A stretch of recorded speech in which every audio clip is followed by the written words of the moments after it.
Pessoal, sou Vitor Monteiro, sou médico cirurgião geral e médico endoscopista. E hoje nós estamos aqui dando início ao nosso quadro, o Papo Mais. E hoje eu trouxe o Dr. Lucas Martins, que é um colega, né, um amigo pessoal e hoje um amigo profissional também, que compõe nosso time da nossa clínica, da clínica de Gemais. O Lucas é um endocrinologista com a formação fora, né, daqui de Teresina, do Piauí, e retornou para a nossa cidade e está fazendo parte do nosso time. E hoje nós vamos fazer um papo bem informal, um papo falando um pouco da especialidade, de todo esse atendimento da parte gastrointestinal relacionado com a endocrinologia. E aí, Lucas, eu queria começar o assunto da nossa conversa falando um pouco sobre a parte de câncer de intestino, né? Qual a relação hoje dessa parte gastrointestinal relacionada ao câncer de intestino e à endocrinologia, que é a sua especialidade? Perfeito, Vitão. Primeiro gostaria de me apresentar de novo, né? Me chamo Lucas Martins de Moura, sou médico endocrinologista, formado em Recife, e gostaria de dizer que é um prazer estar aqui, né, no Papo Mais, ser o estreante aqui desse quadro, né? E estar abordando um pouco esse tema de saúde digestiva relacionado com a endocrinologia, né? Relacionado a câncer intestinal, só tem a ver com a obesidade, né? A gente sabe que quem tem obesidade tem mais, de uma certa forma, tem um corpo mais inflamado, inflamação sistêmica, né? E a gente sabe que essa inflamação ele também é direcionada para o intestino, né? A gente sabe que tem resistência insulínica, a gente sabe que tem algumas produções de GF1, que é um hormôniozinho de crescimento que atua ali nas células tumorais, então isso influencia muito ali no aumento do risco de câncer de intestino. E um dado importante para vocês que estão em casa assistindo esse Papo Mais, é um dado, né? Hoje o câncer de intestino, ele é um dos mais comuns, prevalentes no Brasil e no mundo, chegando a ser o terceiro, na incidência, o terceiro câncer mais comum hoje no nosso dia a dia. E o câncer de intestino, como o Lucas está falando, ele tem uma relação direta com a obesidade, que leva a essa inflamação crônica. E um dado importante, Lucas, também para a população saber, hoje quem tem essa obesidade, né, eles têm cerca de 30% de chance a mais de desenvolver o adenoma. E o que é adenoma, pessoal? Quem já é meu paciente, quem já fez um exame de colonoscopia comigo e precisou fazer a retirada de um pólipo, de um carocinho, que veio na biópsia o adenoma é o principal precursor do adenocarcinoma, que é o principal câncer de intestino. Então, é de total relevância esse assunto para a população. Não entender como especialidades, como o corpo humano dividido, né? Hoje as especialidades elas têm uma interação, e as nossas especialidades, a maior interação e de maior relevância hoje no contexto é a obesidade relacionada ao câncer de intestino, né? Então, um ponto também que eu quero trazer aqui nessa conversa para os nossos pacientes e para todo mundo que nos assiste, a importância do exame de prevenção. A palavra hoje é prevenção. E como que a gente consegue fazer essa prevenção? Com o exame chamado colonoscopia. E durante a colonoscopia a gente pode fazer a detecção dessas lesões, que são esses adenomas, e fazer a retirada, né?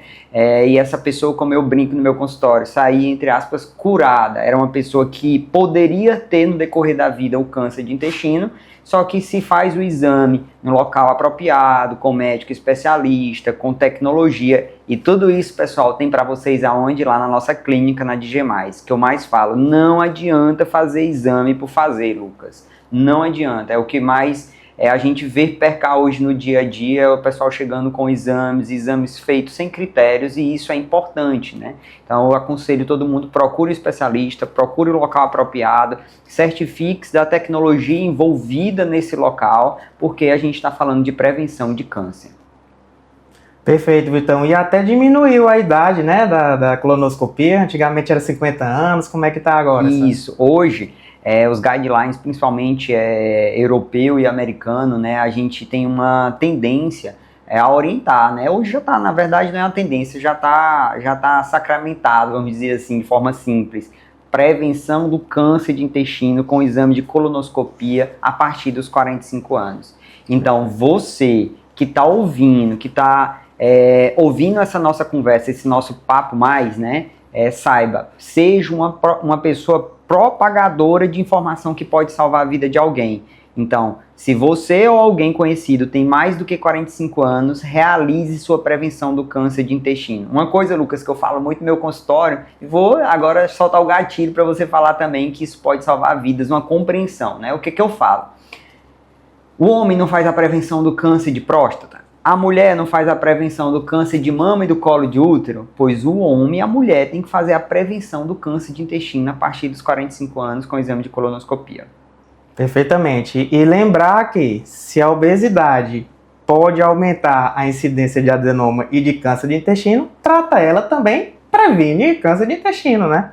Então, o tratamento, não só diagnóstico, que é importante, mas se você já sabe que está acima do peso, então a gente tratar isso preventivamente, não só o câncer de intestino, mas diversas outras doenças, né, associadas. O Lucas começou um assunto aqui importante, pessoal. Queria saber a opinião do médico especialista, que é o endocrinologista. Hoje está na moda, né? Essas canetinhas, Lucas, em relação ao emagrecimento. E o pessoal pensa que é um passo de mágica, tomar a medicação, emagrecer e não ter um acompanhamento adequado. Um acompanhamento com o médico especialista, com o seu gastro, com o endocrinologista, com o nutricionista. E, pessoal, isso é importante. E aí eu vou deixar a palavra com o Lucas para ele continuar essa parte. Perfeitamente, Vitão.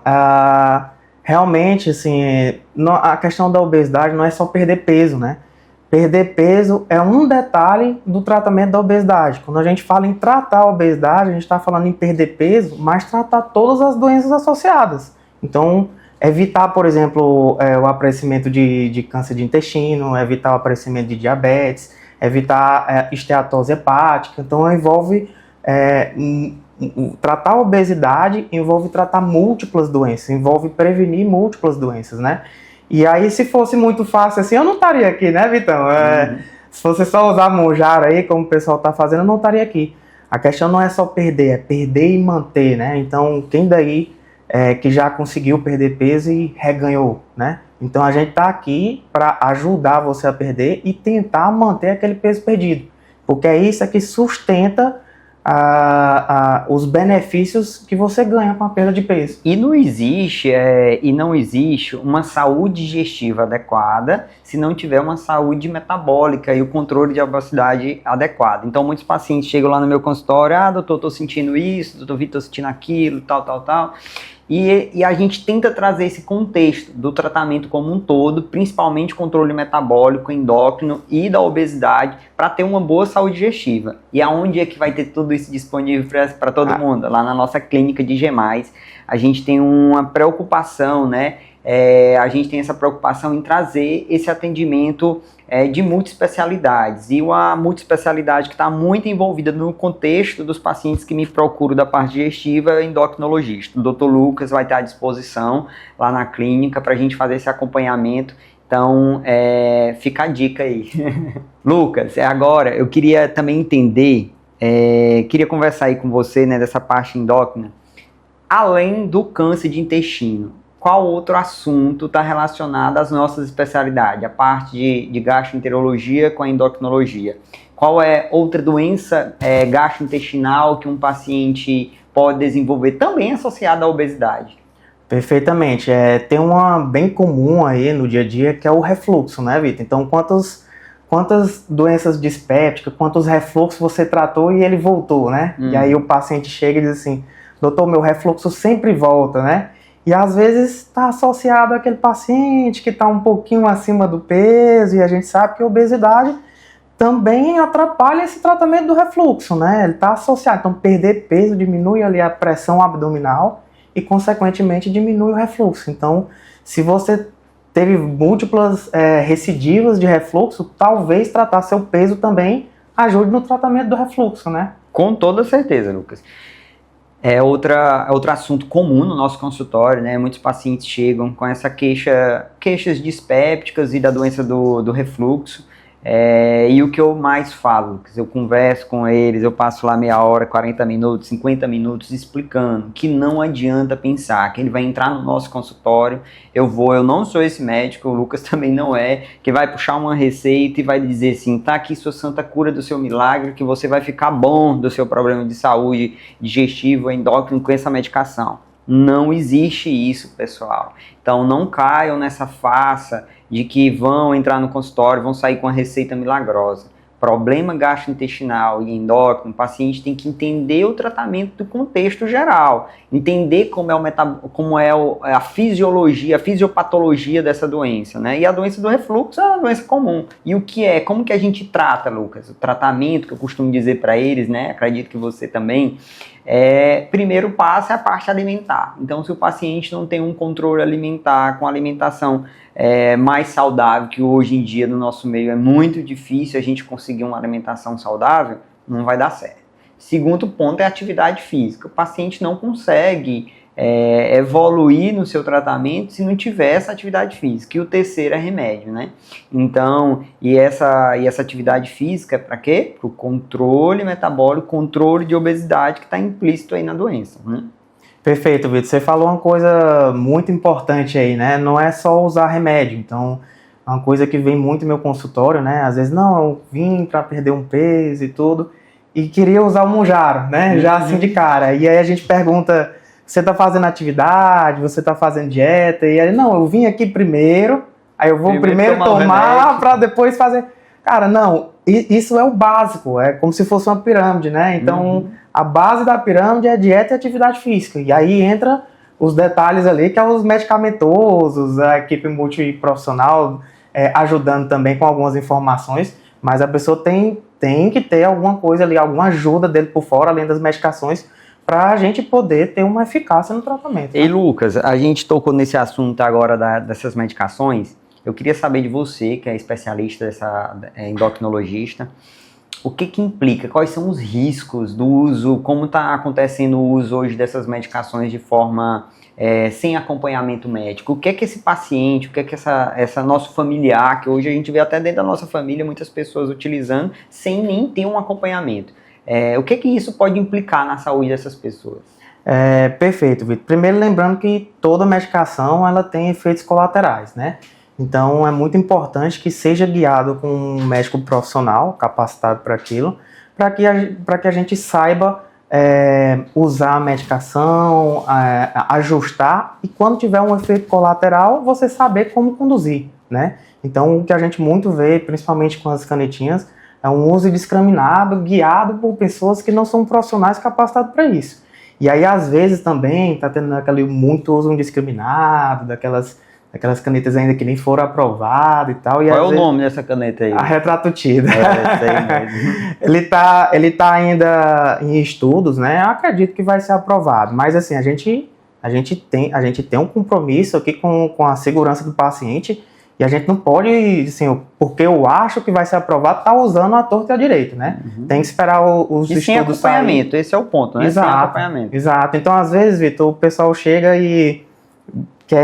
lá depois que não deu certo, usou uma medicação contra o próprio, não deu certo, ou teve um efeito colateral inesperado, e aí depois é que a pessoa procura o médico, né? Não façam isso, gente. Façam a coisa certa, né? Já procure desde o início um médico, que até por questões de efeitos colaterais.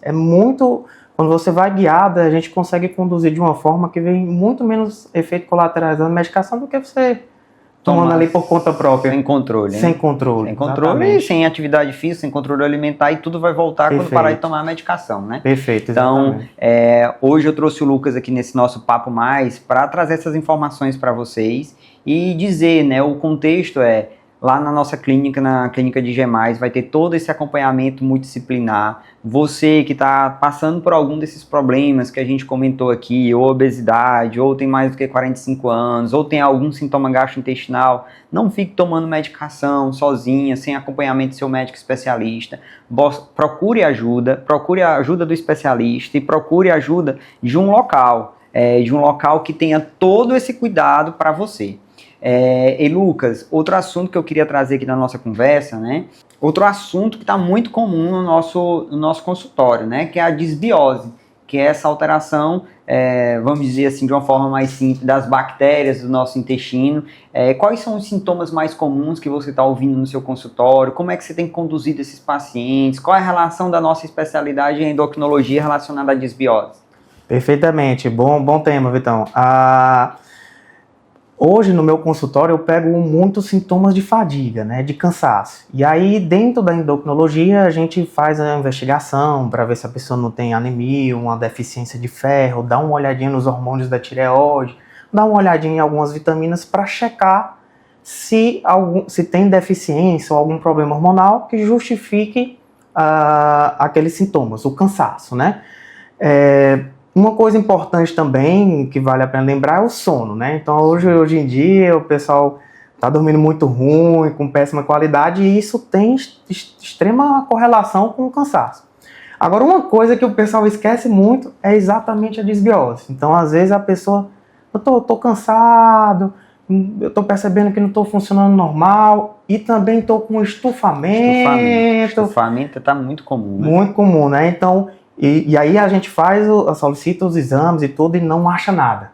E aí o intestino passa batido, né? E às vezes é um descontrole intestinal, da microbiota, que é o que a gente chama de disbiose, né? Que vem com aqueles sintomas. Cansaço, né? Estufamento, às vezes vem alteração gastrointestinal, diarreia ou constipação, né?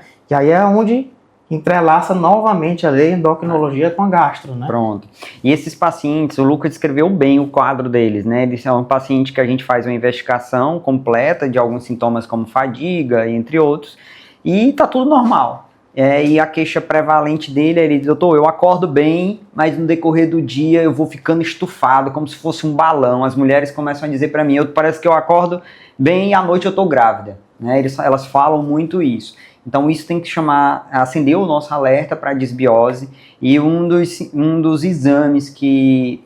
Tem vários exames laboratoriais, exames de sangue, popularmente conhecido, e hoje, Lucas, lá na clínica de Gemais a gente tem à disposição um aparelho, né, que é o teste respiratório, popularmente chamado, né? O teste respiratório, que é uma máquina pequena, é um exame indolor, que o paciente tem que fazer uma dieta específica, tem que ir de jejum, ele chega lá na clínica, ele toma um substrato, a depender do que a gente vai investigar, e ele fica mais ou menos 1 hora e meia lá na clínica, fazendo assopros de 15 em 15 minutos, e esse exame é mais um indicador se aquele paciente tem o supercrescimento bacteriano, que é a SIBO. E isso tudo tem lá na nossa clínica, na clínica de Gemais, à disposição da população. Pessoal, estamos também no YouTube com essa novidade para vocês que já me acompanham nas outras redes sociais, tá? A gente está estreando o nosso canal do YouTube, o Papo Mais, e hoje a gente teve o primeiro Papo Mais, que foi com o Dr. Lucas Martins, endocrinologista. Então, se você quer nos acompanhar, quer entender mais sobre saúde digestiva e outras especialidades relacionadas à nossa parte gastrointestinal, não se esquece, se inscreva no nosso canal do YouTube, vai ser uma satisfação trazer informações que vão servir para a sua vida, todos os seus familiares, e que pode mudar a sua vida.